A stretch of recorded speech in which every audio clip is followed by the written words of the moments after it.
everyone, my name is Walt and I'll be your safari tour guide for today's journey through Harambe Wildlife Reserve. Also, please hold on tight to those and any other loose articles you might have with you, because if anything falls out of the vehicle, unfortunately I'm not allowed to stop to pick it up. If you look over to the right side over here, there's going to be two types of animals. The smaller one laying down back there is called a yellow-back diker. They're actually the largest of all dikers, and their name means diver in Afrikaans. That's because they dive into the bushes whenever they feel threatened. The two larger animals on the right side are called okapi, and the okapis are thought to be related to the zebra because of their zebra-like stripes. So they're actually not related to the zebra, they're related to the giraffe. It looks like we'll be driving by a watering hole up ahead. Watering holes are actually great places to see rare animals like the black rhinos. There's going to be one over there on the left side, all the way back there, eating grass. Looks like there's going to be another one coming up ahead, also on the left side as well. So this one's going to be laying down. Now, black rhino like this one can weigh up to 3,000 pounds. They're actually also the smallest of all rhino species. Sadly, they're a pretty rare sight out there in the wild, and that's because there's less than 5,000 of them left out in the world. That's due to poaching. They're being poached for their horns, kept great value on the black market. That's unfortunate, because their horns are only made out of keratin. The same things our fingernails and hair are made out of. Coming up on the right side, there's going to be some dark orange antelope on the hill laying down up there. These are called bongos. Bongos are also known as ghost of the forest. That's because they're rarely seen. And like the greater kudos, bongos, both male and the females grow horns. Their horns are tilted slightly backwards. That's so they can run through the bushes without getting stuck. Now looks like we'll be driving by the Safi River up ahead. And in the Safi River you might see animals like the hippos and the Nile crocodiles. Just make sure to look for shadows and silhouettes moving in the water. And there might be hippos. There's actually a bloat to them over here on the left side. And bloat is a name given to a large group of hippos just like this one. Now, any one of those hippos can weigh up to 5,500 pounds.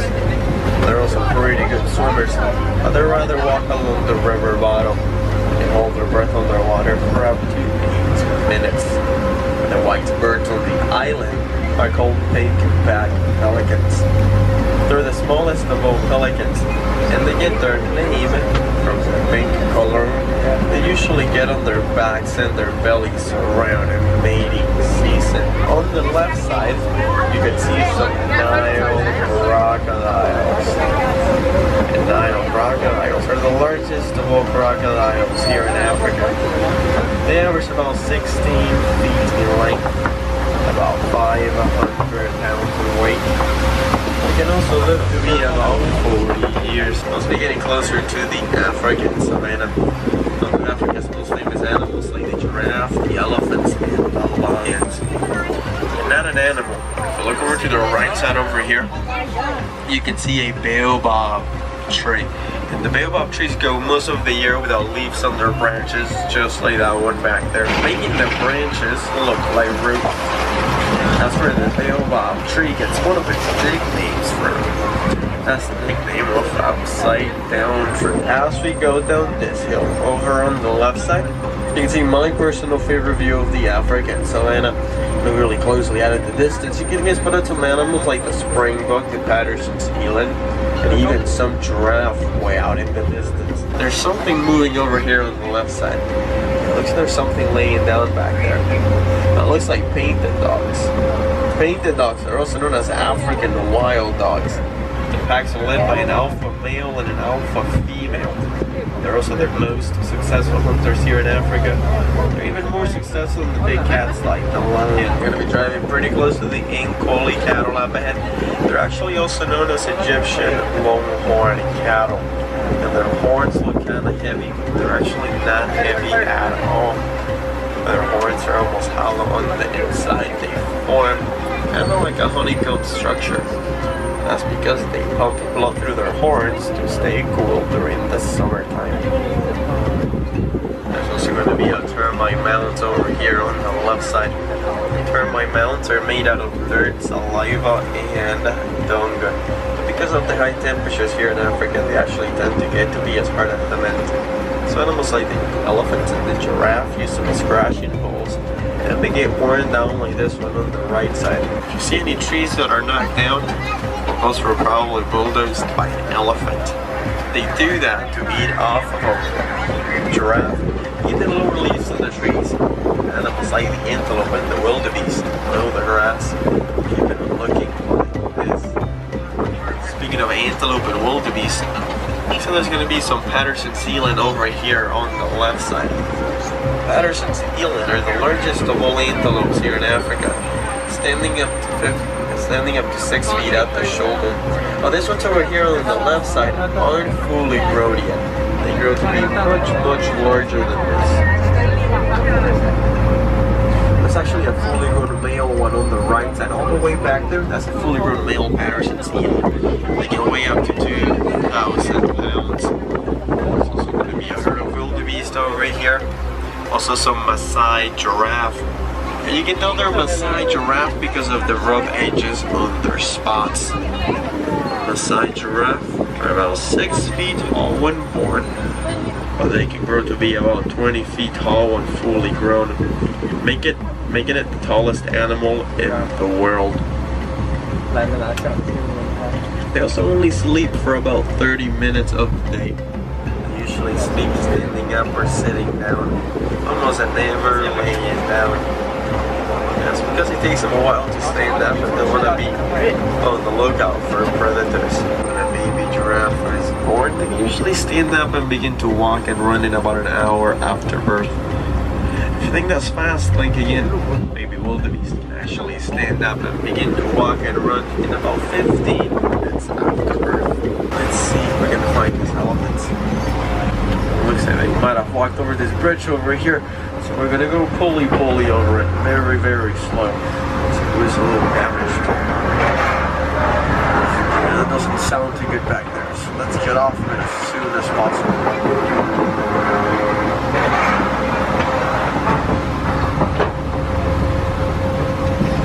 It's Wednesday, let's go. It looks like they were here not too long ago. See those markings on the clay on the right side? Those were made by the elephants. They rub their tusks against the clay to get minerals out that they don't usually get from their natural diet.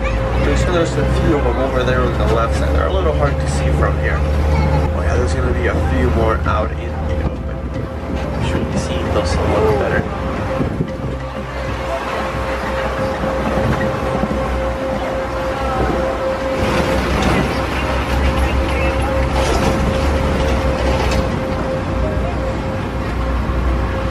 Groups of elephants like this one's over here on the left side are usually made out of females and their babies.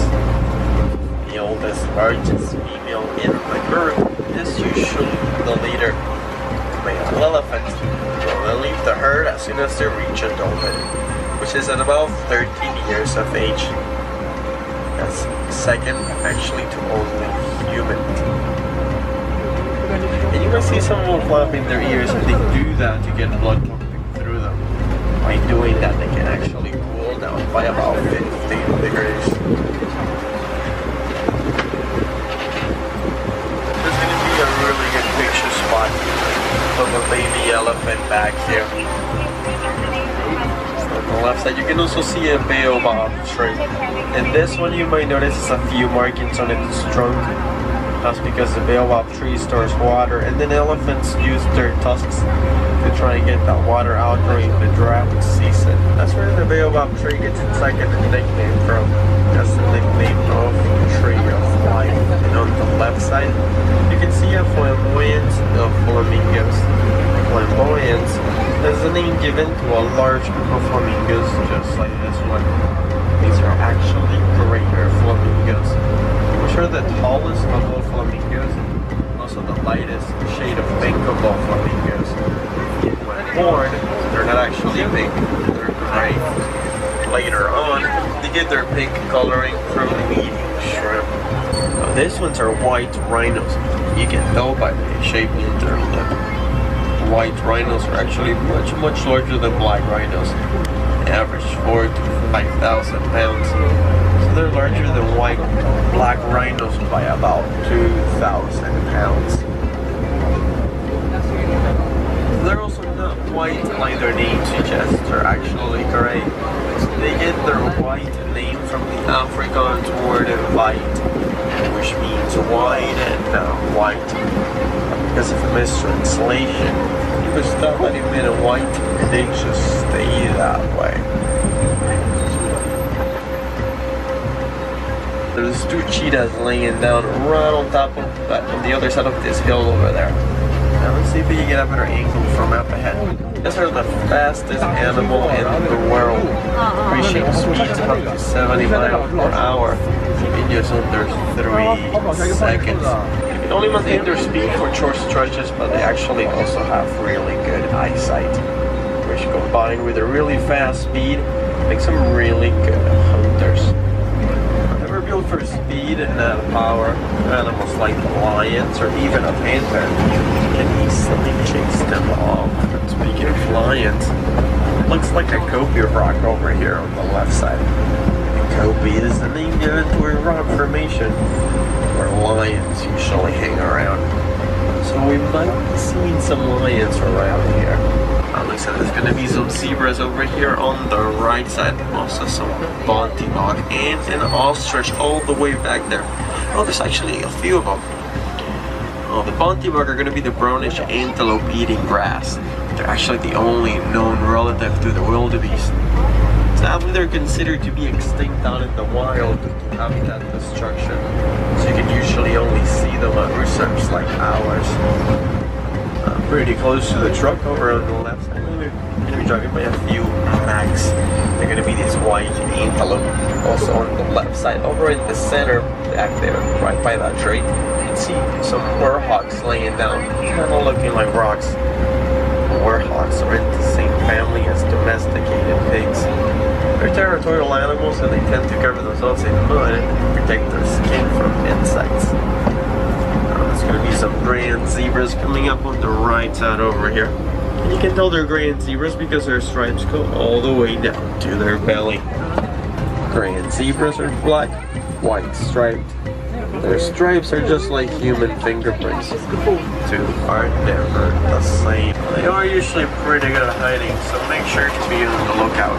They're going to be white colored antelope. Looks like there's going to be one coming up ahead.